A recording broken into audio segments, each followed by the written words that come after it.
Welcome to the Scarlet, Blue, and You podcast. We're so glad you're joining us today. I'm Lauren Youse, your host and the HLGU Alumni Director, coming to you from the little chilly Burt studio here on the Hannibal-LaGrange University campus.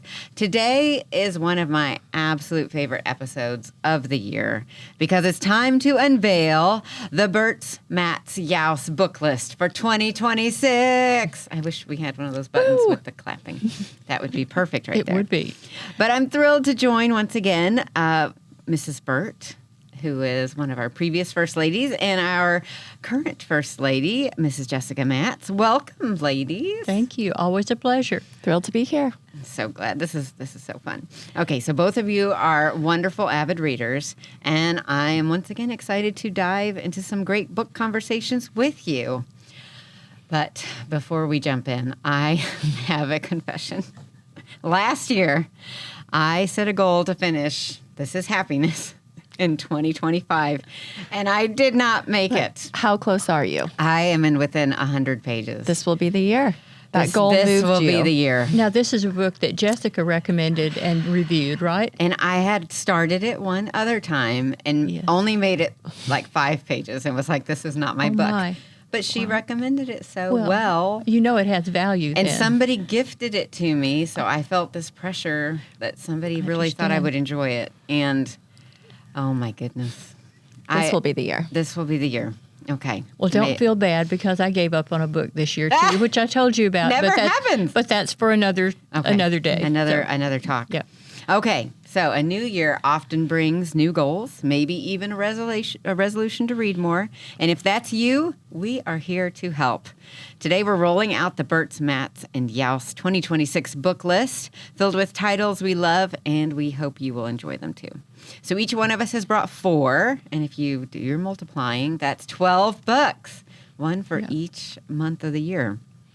And I think we'll just take turns like we have in the past because it's fun. Okay, Mrs. Burt, would you like to start? I will. And the book I'd like to talk about first is a book called The Maid, and it's by Nita Prose, published in 2022. This murder mystery is the first novel by Nita Prose, and she's a Canadian author from Toronto, and it was very popular. It sold over 2 million copies worldwide and was a New York Times bestseller. In addition, it won numerous awards for fiction, including the Goodreads Choice Award and the Debut Novel Award. So why is this first novel by this author such a success? Well, I think the answer is simple. The lead character. She's endearing, interesting, charming in her own way, and different from any other protagonist in any other novel I've read. Her name is Molly Gray, and she's very proud of her job as a maid in a 5-star hotel. This 25-year-old woman absolutely loves cleaning. Can anyone relate? I wish I had that. Not a gene I got. But at any rate, she loves cleaning, and she loves cleaning each hotel room and returning it to the pristine state for the next guest. It's the light of her life to do that. She's also a stickler for proper etiquette, and she has a personality that everyone notices is quite different and indeed unique. Although the author never says so, it becomes clear that Molly is neurodivergent, and this affects not only the way others see her, but the way she sees the world and reacts to it. We have sympathy for her because she doesn't always have the perception to know whom she can and cannot trust. As quirky as she is, we can't help liking her and actually feeling protective of her. When a guest in the hotel is murdered, Molly unwittingly becomes involved by being at one point a suspect and at a later point an amateur detective. And so during all of this, a fascinating plot unfolds, and the reader cannot help rooting for the charming but vulnerable Molly Gray all the way. This murder mystery works on several levels, and it offers lots of surprises. It was so successful that the author wrote a sequel to it in 2023, the very next year, called The Mystery Guest. And I recommend that one too. So that is The Maid by Nita Prose. I do It's a love a great murder start. mystery. It was a good murder mystery. Yeah, I those loved are it. fun, especially this time of year. I Oh, don't know yeah. why they Loved it. It's just kind of cozy. Well, Mrs. Matz, would you like to go second? I'd be happy to. So I'm going to start with a book by Liane Moriarty, What Alice Forgot, which I ended up reading because Mrs. Burt, I think 2 years ago, you had maybe Apples Never Fall on your list. And then last year you had Here One Moment. Right.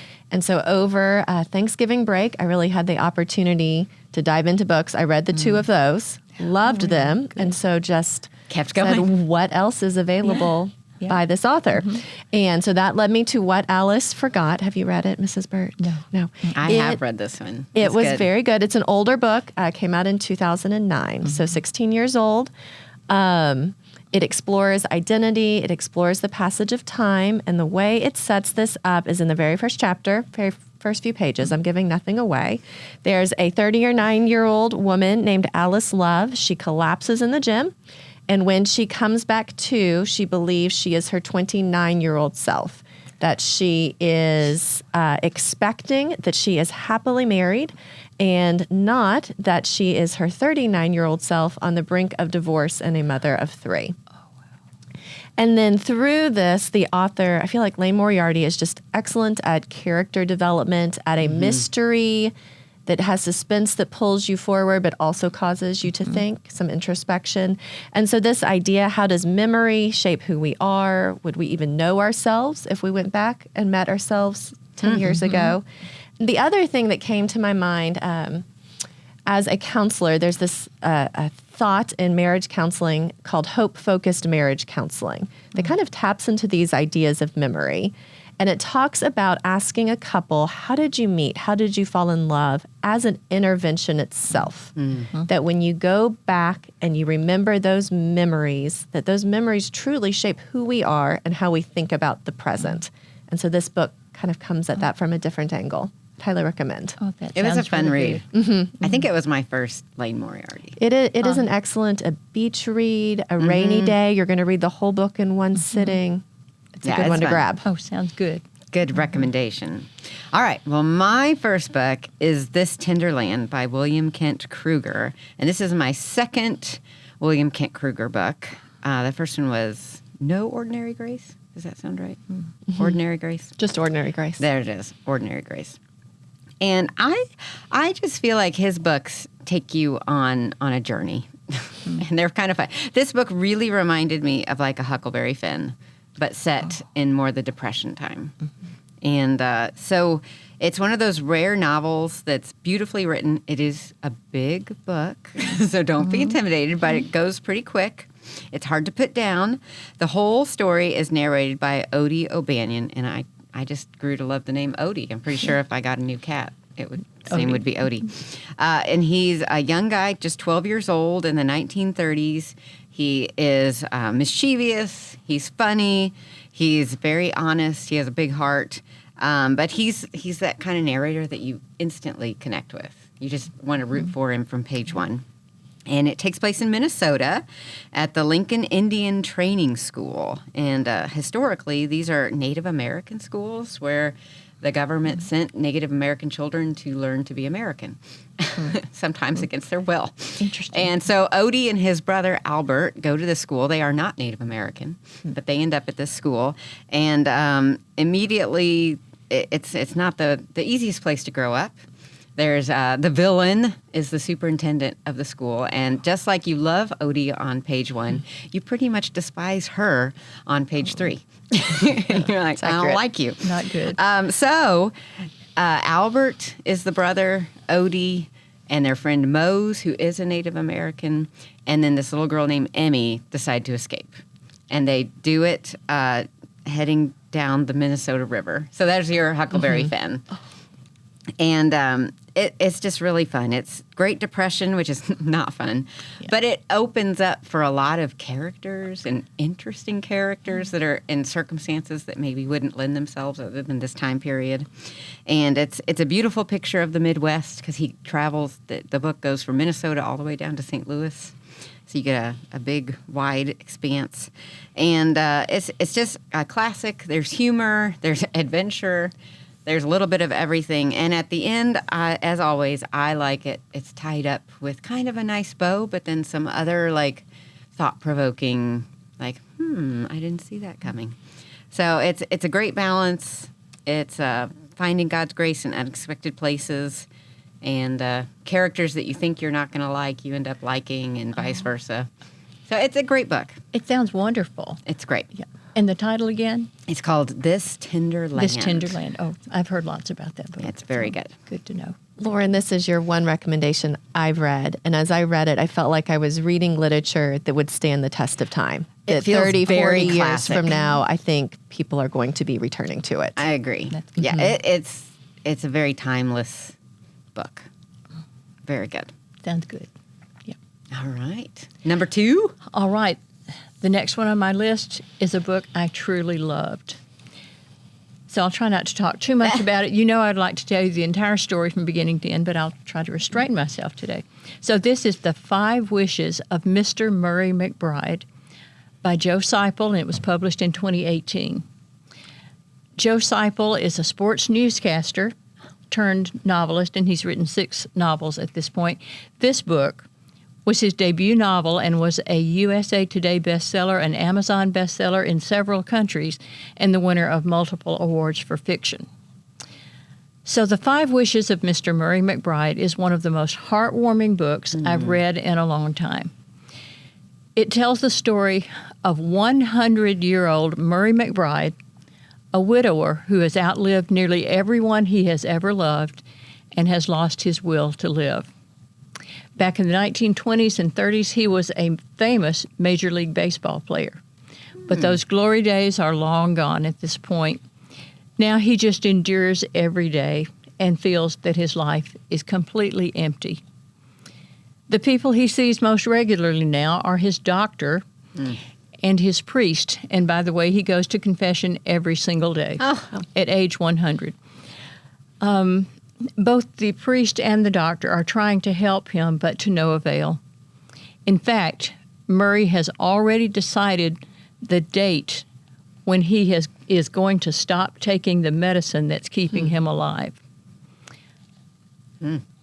That is, until he meets a 10-year-old boy who suffers from a serious heart condition that is going to take his life unless he gets a heart transplant. When Murray learns that this little boy, Jason, has 5 wishes that he wants to come true before he dies, because, by the way, he's way down on the transplant list. So he has these 5 wishes. Murray wonders if he could help that little boy make his dreams come true. Oh, that's cute. The 5 wishes seem impossible. And again, this little boy is only 10 years old, but here's what he wants to do. He wants to kiss a girl. He wants to hit a home run in a Major League Baseball stadium. He wants to be a hero, a superhero. He wants to find a nice boyfriend for his divorced mom. And he wants to do real magic as a magician on stage. Can such far-fetched wishes really come true? Can a 100-year-old man and a 10-year-old boy actually forge a friendship? And by the way, some of the funniest parts in this book are where they're trying to communicate. Murray McBride has never done email. He's not low-tech. He's zero-tech. And the two of them don't even speak the same language. He speaks the language of the 1920s. The boy speaks the language of well, actually the book is in 1997, but, you know, they're almost a century apart. So can these things happen? You'll have to read the book to find out.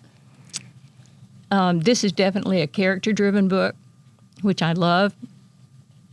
And I read the last chapters very slowly because I didn't want it to end because I knew I'd miss them. And I do. I do love books like that. And even titles like that always kind of grip me. I'm like, oh, that sounds intriguing. I'm always a little more interested in that. I think books that explore intergenerational friendships like this are always They're always compelling. rewarding. Yeah, I would agree. What would you like to share your second? Sure. I will make my second Orthodoxy by G.K. Chesterton. It is the one nonfiction book on my list. It is almost 120 years old at this point, came out in 1908. It is a book that provides an apologetic for the Christian faith. However, primarily it is a spiritual autobiography. It is his story of why he personally came to the Christian faith. It is a book. I love tearing through books. I love reading them in one sitting. And this is a book that sat on my nightstand, and I probably read a chapter a week for several weeks. It was probably my 5th or 6th time through the book. It's one I'm willing to return to often. His voice is supremely intelligent, a lot of British subtle wit. It makes me chuckle. Robert can attest that I want to read about every other paragraph out loud to him because something about the word choice or the way the idea develops just pulls you in. Let's see. It explores lots of ideas. The value of paradox in the Christian faith, that we find strength in humility, that we find joy in suffering, not as contradictions that we should push against, but rather as foundational to the created order. That one quote that stood out. There's many from this book. It's quoted often. If you haven't read the book and you sit down and read it, you're probably going to see quotes along the way. There, yes, for sure. One of them, the Christian ideal has not been tried and found wanting. It has been found difficult and left untried. Just great ways of expressing things, and I love an autobiography. Very good. Recommend. Okay, and you've read it 5 or 6 times. I have. Okay. I return to it every 2 or 3 years, probably. I'm just not a huge rereader, but I think that shows that it must be really good. And perhaps after you finish your book, you're going to finish this year. Yeah, you can put that one on your nightstand for a few years. How big is this book? It is not big. Maybe 120 pages, 140. It's. Yeah. I'm guessing, but it's not thick on my nightstand. Okay. But it is, for me, it's a read 4 or 5 pages at a time sort of book. Let it sink in. Okay. Don't go straight through it.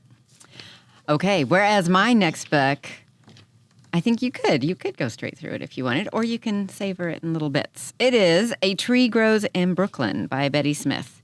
And this book, I am ashamed to say I don't know the year, but it is not a new book. It has been around for years and years and is considered a true American classic. If you read it as a young lady, I think it's a pretty female book. But if you read it as a young lady, I would encourage you to pick it back up because kind of like a lot of great literature, you glean different things as an adult than you do when you're younger. So this story follows Francie Nolan, an imaginative, determined young girl growing up in the tenements of Brooklyn in the early 1900s. She's the narrator, and she has a beautiful way of seeing her world, which, she describes something, and I'm like, Francie, that sounds real bad. And she thinks it's really cool and interesting. So I kind of like that about her. Her circumstances are not easy. Family struggles with poverty in a big way. Her mother works tirelessly to keep them, just in food and shelter. And her father is battling alcoholism. And he is still one of those characters that you will love by the end of the book, even though he has his battles. Brooklyn itself is one of the very cool things about this book because it's a vibrant. She's really great at describing the smells, what she's seeing, and just even the language of early 1900s Brooklyn is fantastic. It feels like you're stepping into some kind of gangster movie. So it's really fun. She's really great. You want to root for her through the whole thing. Kind of a coming of age story. And it's just one that I think stays with you and just keeps you to think maybe things will turn out okay. So, Lauren, this is my mother's favorite book. And she probably gave me a copy early high school. And I think I've started it 3 or 4 times and never made it past the first few chapters. Okay. And so this is going... You're going to do it? This is your year. 2026 goal? This is my 2026 goal. Okay. It will be the year saying it A on Tree the Grows in podcast. Brooklyn. I'm committing. Absolutely. But I've set the bar pretty low because you can fail now. terrible. I read this book a long time ago, and I loved it. I'm glad that you enjoyed it, too. Mm-hmm. Yeah, it's great. So it's fun to go back and see books that were written X number of years ago, just not all current books. Because they're classics for a reason. Yes, they are, and lots of value in them, even today. Mm-hmm. Right. Are you ready for the next one? Please. All right. Well, we're both doing a Mitch Albom book today, and so the one I'm reading, or I read, was published actually in 2025, so it's pretty new, and it's called simply Twice. Everybody knows Mitch Albom. I don't have to say anything except that he has sold more than 42 million copies of his books, and they've been translated into 48 languages. So, 8 New York Times bestsellers. He's, a phenomenal writer. So this book, to enjoy this book, the reader has to suspend disbelief and just go with the flow of this intriguing and imaginative plot. The main character is Alfie Logan, and he learns at the age of 8, actually on the day his mother dies, that he has a gift. And that gift is the ability to relive any experience one time. Oh, interesting. So he can do anything twice, but only twice. And he has to be satisfied, or at least live with, the consequences of the second go-round. So it's kind of an interesting thing. There is an important limitation on this that is related to love. And that is, if you undo a love and go back, that person can never fall in love with you again. Oh. So great care needs to be taken in matters of love. The headnote to this book is a quote by C.S. Lewis. And the headnote says, "You can't go back and change the beginning, but you can start where you are and change the ending." Mm. Or can you? Bum, bum, bum. Bum, bum, bum, bum. So as he narrates his own story, Alfie Logan tells us the ways that he used those second chances as a child and a teenager growing up. What would a kid use those things for? Well, some examples are going into a supposed witch's house to impress his friends, challenging a tiger, skydiving recklessly, getting a girlfriend, and trying to prevent the death of his best friend. But as he becomes an adult, he uses his gift differently, and he begins to be very daring, overconfident, even foolhardy, because he knows that he can save himself. So if he's right there at the mouth of a tiger, all he has to do is tap himself on the arm and say twice, and then he gets a redo. He's still trying to learn the best way to use this gift when he falls in love. And that, of course, is the biggest adventure of all. And this is where the story really begins. Is his twice ability a gift, or is it a curse? Can you perfect love by redoing all the messy and awkward parts, or do you end up risking everything? I don't think I'd want to go back and see some of those parts again. Well, it gets incredibly complicated. This is a really good read. I enjoyed it. And I have to say, the author crafted an ending that I never in a million years would have guessed. I love that. So I can recommend Twice by Mitch Albom. Now, his books are usually kind of small. Is this a small book? It's not very long. It's maybe 270 pages. Yeah. So, yeah, it's pretty such short. a good writer. Yeah. Now, I don't think I've ever read anything by Mitch Albom. And I would start with Tuesdays with Maury, which is nonfiction. I've, of course, heard of that, but I haven't read it. And is it The First Five People You Meet in Heaven? Yeah. Is that another title? And the first phone call from heaven. And Yeah. Oh, I'm so excited for the year ahead now. Yeah. He's one of those, I'm like, if I've had a bad book, I'm like, I'm going to go to my Mitch Albom and see what I haven't read, and Exactly. I will enjoy this. And then you'll love reading Okay. again. Yeah, that's right. Yes. Well, he certainly takes you on a wild ride So in this intriguing. one. It's great. And Alfie, that's a good name for Alfie, a cat. yes. too. And he was literally named for the song that was popular long before you were born. But anyway, what's it all about, Alfie? But, Nice. there are I love probably that. 6 listeners that will relate to that. But anyway. My next book is A Land Remembered by Patrick D. Smith. It was published in 1984. It is historical fiction. It is set in Florida. It is one of those epic tales. It spans 110 years, 1858 to 1968, over 3 generations of the same family, the McIvy family. And the reason I chose this book and the reason it stood out to me, I've got a twofold reason. The first is a bit personal to me. My father's family, his mother, was part of the Solana family, and they came to St. Augustine in 1613. And so their history in Florida goes way back. But so often, I think, in our American history, we focus on New England and our expansion from there, rightly so. But there is this other side to were they from Spain? From Spain. Oh, how amazing. Yes. So Wow. I grew up kind of hearing these family stories about Florida, and then my parents moved to Florida to retire, 7 or 8 years ago. So as we find ourselves down there, we were driving over the bridge to Sanibel, and I saw this sign for Punta Rasa. I was like, oh, I recognize this from the book now. This isn't just a gateway to a bridge to a vacation destination. This was an important cattle port. Just Very cool. trading with Cuba. So I saw love it, that. but a little bit of a personal connection. But it's exploring a different side of America. What was pioneer life like in Florida? The answer is it was terribly difficult, and terribly difficult pretty close to what we would consider modern history. You don't have to go back far for Florida to look very different. There's a theme of obstacles and how insurmountable they seemed to this family, a family legacy, and then this larger theme over 110 years. How do we balance this tension between what we consider human progress, but also the preservation of the created order? When those two things seem in conflict, what are the long-term consequences? Yeah. Very good. So it's a little lengthy. It's definitely one of those books that I would say you've got to fall in love with the characters and buy into the setting, and then it sucked you in. Does that make sense? So Yes. 50 pages, and then you're rolling.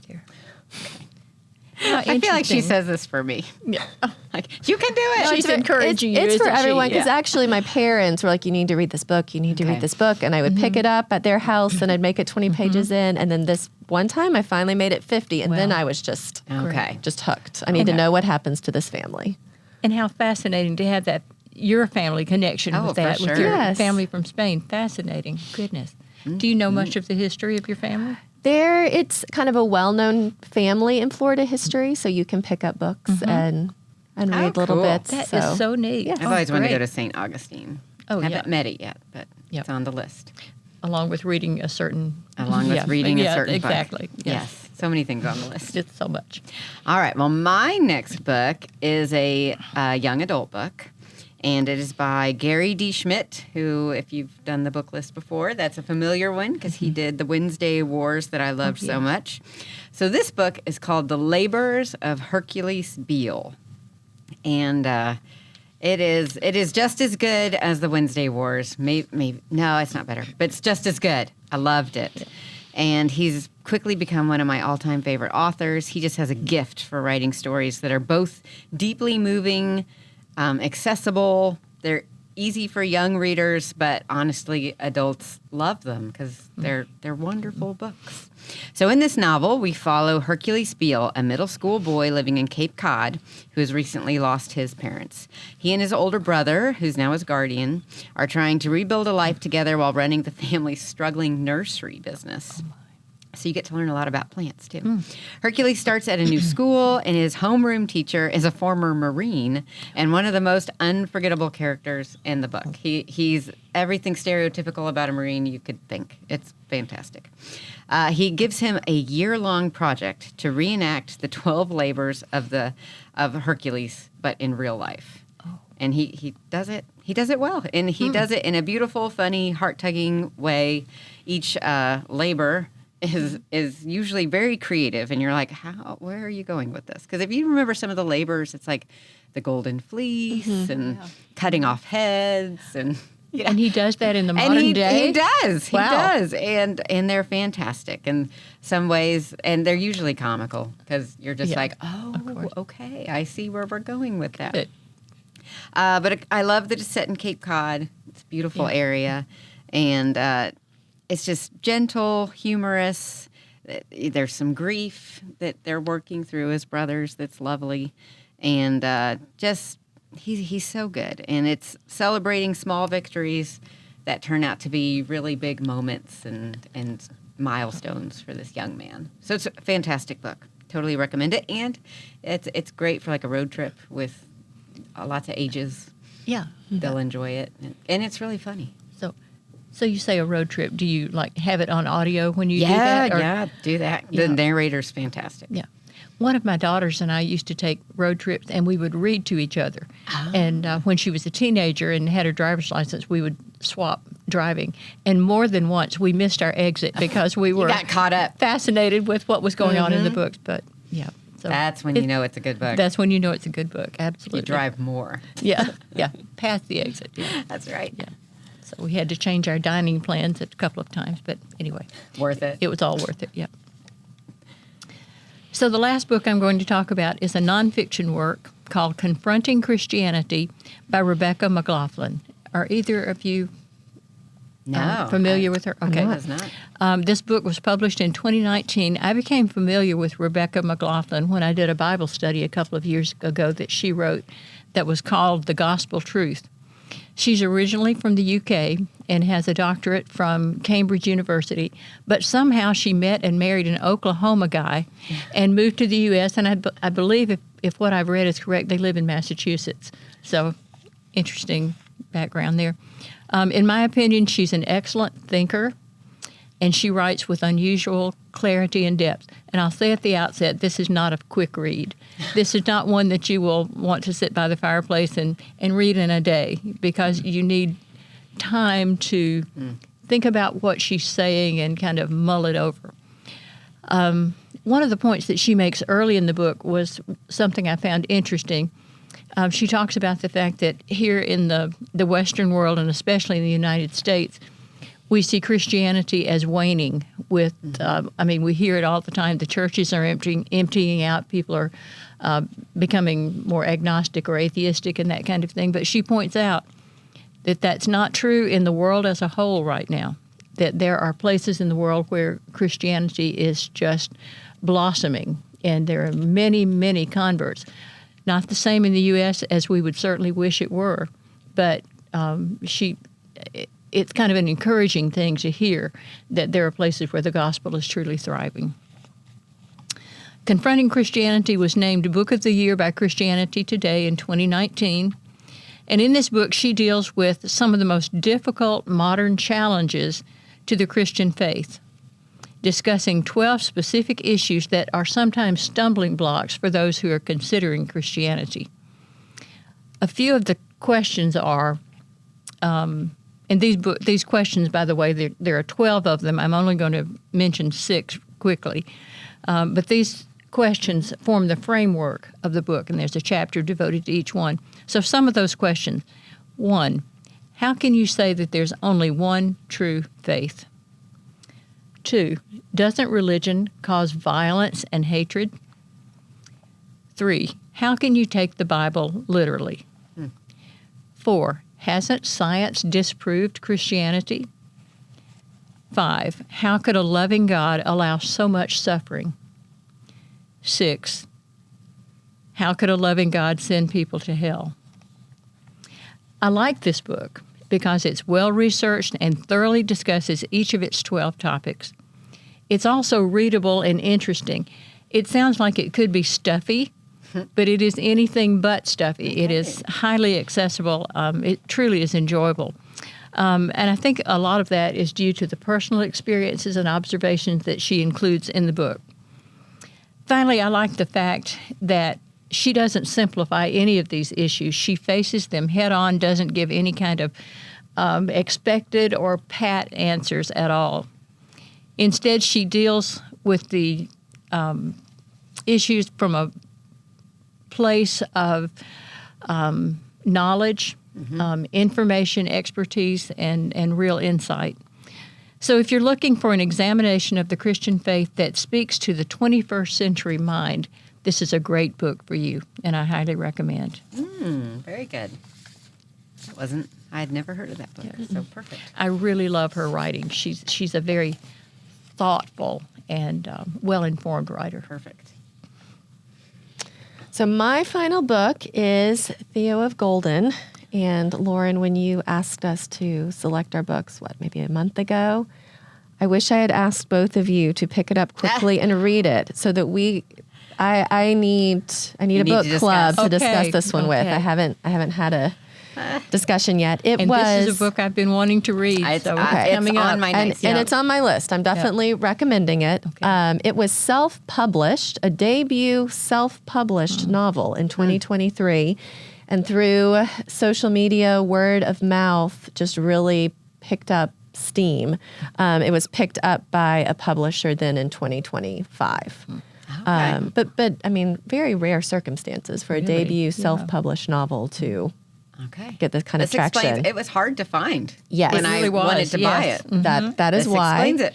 So the title comes from Theo, is the name of our main character.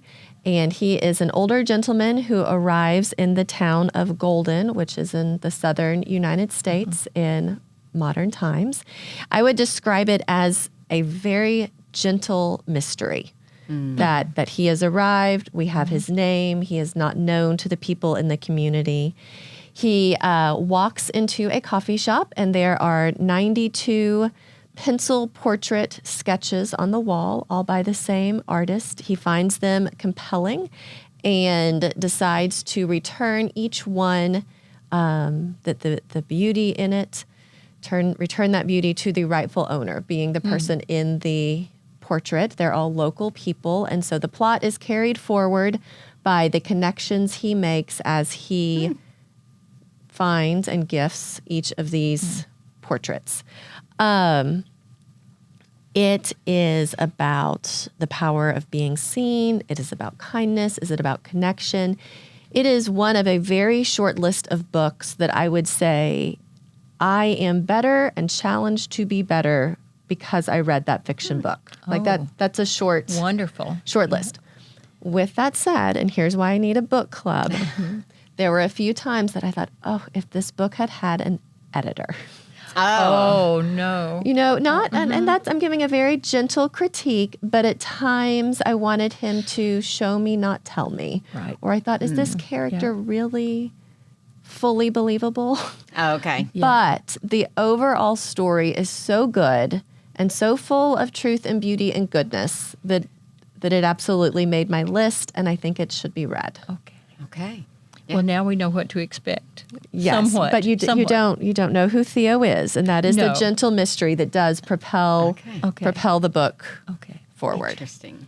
Well, everything I've read about the book has made me want to read it. Although I have seen a couple of reviews of people who were a little skeptical, but by and large, I mean, hugely actually. I think positive reviews. Yes, positive, and the fact that it was able to get traction just on its own without a publisher marketing speaks to it does to the truth that is being told. Yep. Very good. Well, that's good. Yeah, it's. I have to finish This Is Happiness before I can read it. I'm never going to get to read it. No, I am. Okay, my final book is my Mitch Albom book, The Little Liar.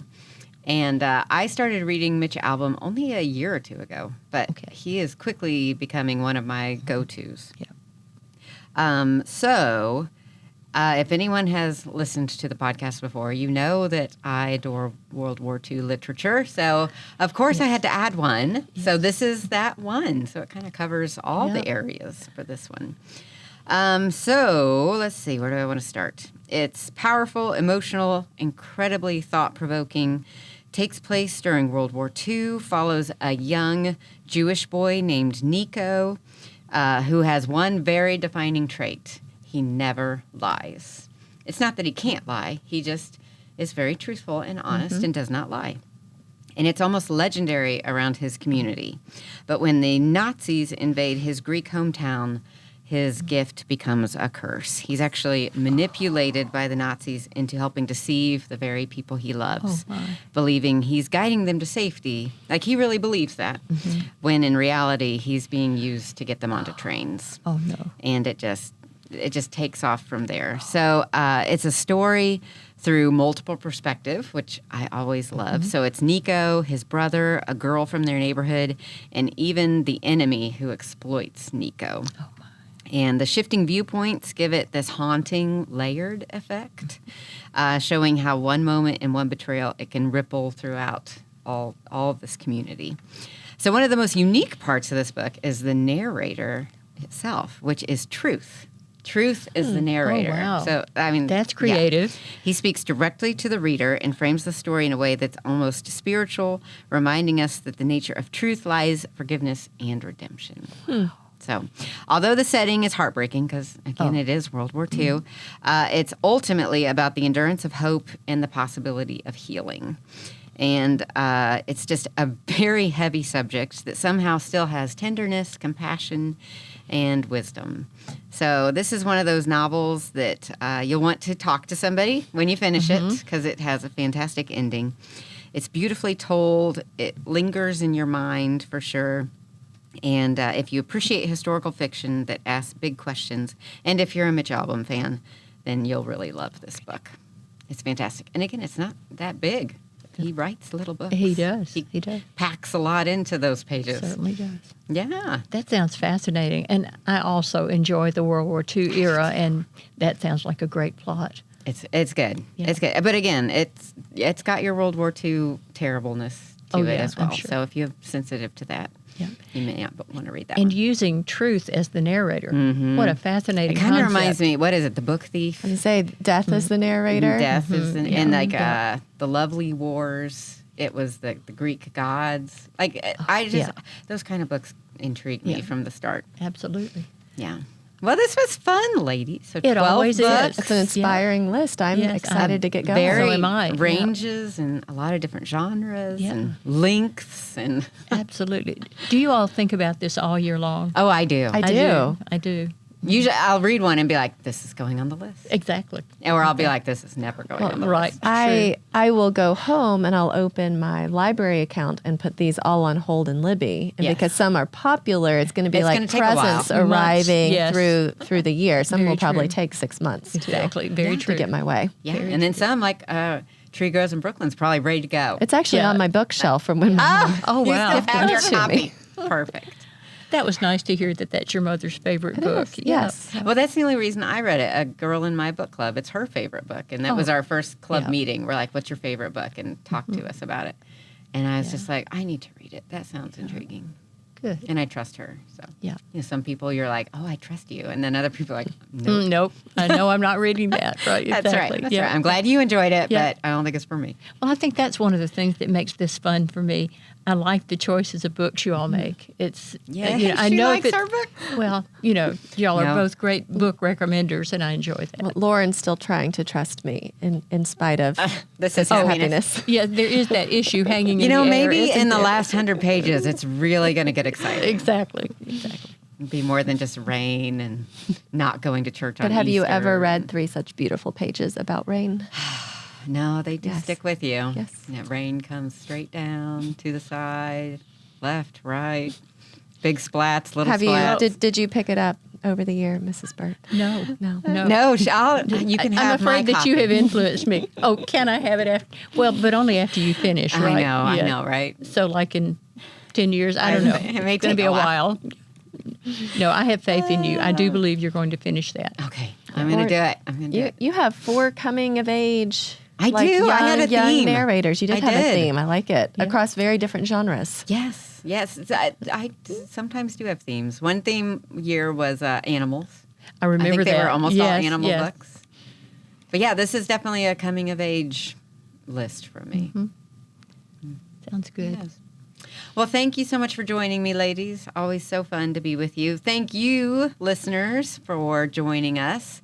Hope you enjoyed these books. Hey, if you read something and want to discuss, please reach out to us on social media. We really love almost nothing more than discussing books. It's true. Very true. So we would welcome that. And hope that you're having a great 2026 and that you have set some goals, and we encourage you to apply yourselves to finish those. I will come back next year and hopefully tell you I finished This Is Happiness and got to read Theo of Golden. So that's my reward for finishing that book. All right. Well, hope you're having a great one. Please join us again for the Scarlet, Blue, and You at Hannibal-LaGrange University.